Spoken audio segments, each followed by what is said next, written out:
Hello everybody, welcome back to Blues Focus TV for another full-time reaction video. Now, today's a bit of an unfortunate one. Blues conceded 4 and only scored 1 against a very informed Fulham, a very strong-sided Fulham.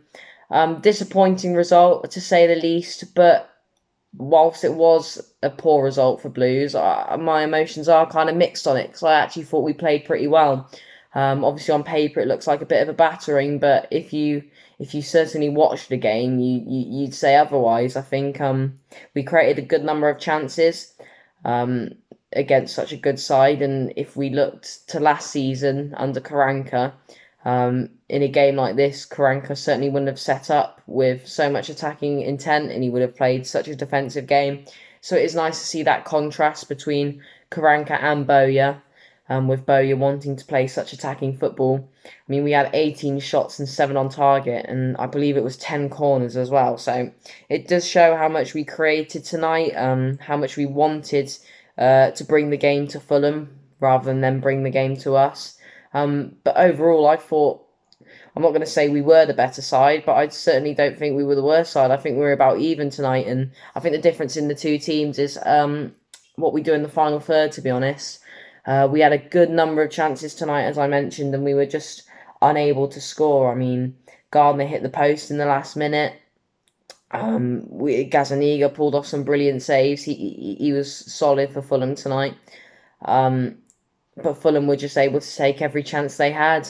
And I guess that's what happens when you've got the likes of Mitrovic, Harry Wilson. You know, Carvalho didn't start tonight, but he came on. And even defensively, like I mentioned, Gazaniga in goal, Tim Ream, Joe Bryan, they've just got Premier League quality all over the pitch. And I think no Championship fan would deny that Fulham are going to go straight back up this season because they're just such a talented side. But it is a shame, I think, conceding so many goals because it does harm the goal difference a bit. It makes the Luton win feel a bit less, special now because that big boost in goal difference is almost caught up to us tonight. But not the end of the world.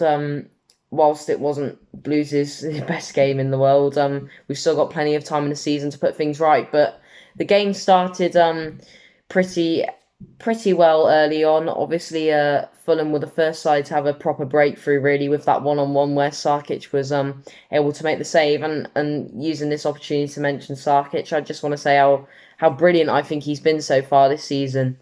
Obviously, in pre-season, he had a very shaky one. And I think a lot of fans wanted Etheridge back as soon as possible. But he's certainly proven that he is a good Championship keeper. He's able to compete at this level.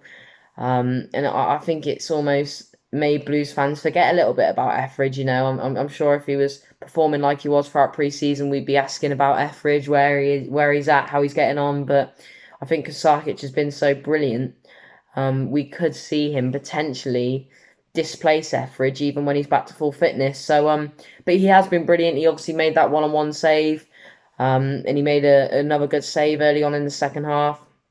I thought his distribution was good tonight. He's just been solid, and at the moment, whilst he's playing the way he is, I wouldn't want Etheridge back in goal because Sarkic is doing absolutely fine, and it almost be unfair to drop him after the job he's been doing, really. But yep, Sarkic made the one-on-one save fairly early on, but obviously that led to a corner, and the resulting corner obviously was headed home by Ndoye. Poor defensively, I've got to be honest, for that one. It seemed like no one was marking him, no one was around him. I might be wrong. Watching on Sky Sports Red Button is never the best experience without replays, but from initial view, it looked like no one was anywhere near him. So poor defensively there. And then obviously Fulham got their second through a penalty, which wasn't too long after that. So I think going a goal down so early and then obviously a second not so long later, yeah, we had such a big mountain to climb. And I thought going into the second half, oh, we're just not going to bother now. We're 2-0 down, against such a strong Fulham team. We're not gonna put it in this second half, but we did. We were brilliant. Second half, I feel probably better than the first half. But obviously Fulham just had the quality, and we just couldn't stop them. Obviously they got their third 5 or 6 minutes into the second half through Harry Wilson. As soon as he got that ball on his left foot, you just knew what was going to happen. He's just got a fantastic finish on him, and as soon as he came across Dean like that, it was an inevitable third goal. Obviously, off the back of that, we changed to the 4-3-1-2, which I believe we haven't done this season. We may have done it against Luton, where Chong played in behind the two strikers for a little bit. But it was interesting to see how that formation changed, how we deal with that, how we play with that.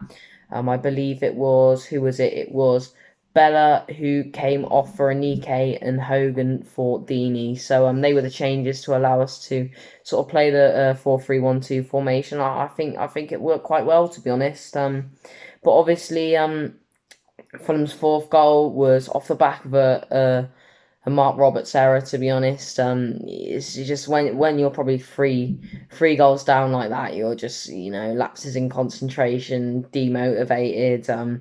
So I'm not too annoyed at Robbo, because I think he's been fantastic this season. But at the end of the day, it was his error that led to the fourth goal. But what was nice tonight, fantastic for all Blues fans to see, and I'm sure it was amazing to see at St Andrews tonight, was Deeney scoring his first goal to the club.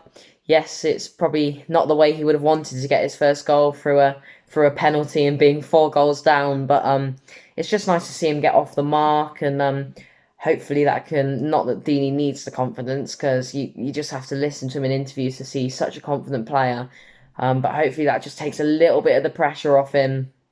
The fact he's opened his account for Blues, and like I said, although not in the best way, he's still got off the mark, which is fantastic. One thing I would have liked to see tonight was Deeney and Hogan up front. I just feel the two up front complement each other a little bit better. I feel Deeney and Dukey, as good as they both are as a partnership, it is a little bit slow, especially when our wide men in Colin and Bayer are a little bit deeper than your normal wingers. And I'm not saying Hogan's the fastest, but he's a bit more of an agile player compared to Dukey, and I would at some point like to see Deeney and Hogan, how they get on up front together as a partnership. But yeah, it was just nice to see Deeney get off the mark, and then obviously the chances kept coming after that Deeney goal. We although it was about the 85th, 86th minute, we were still knocking it on Fulham's door. Obviously, like I said, Gardner hit the bar in like the last effort of the game. So I think it was just fantastic to see our resilience tonight and our willingness to not give up, really. But obviously this weekend we visit Peterborough away. And then the following weekend after that, I think it is the following weekend, we have Preston North End away again. So 2 games. With the way we're playing, I'd like to see us pick up 6 points. Whether we will or not, I don't know. It's a big ask. I think 4 minimum. But to pick up 6 points would be fantastic. Obviously, Preston did get a late goal last night against Sheffield United, which adds more troubles to their season. But I think with the next 2 games, we'd like to see us for sure pick up some points in that one. But yeah, bit of a shame tonight, but we move on to the weekend. So thank you very much, guys, for watching. Please don't forget to like and subscribe and comment down below your thoughts on the game. And that's about it from me. So cheers, guys. Keep right on.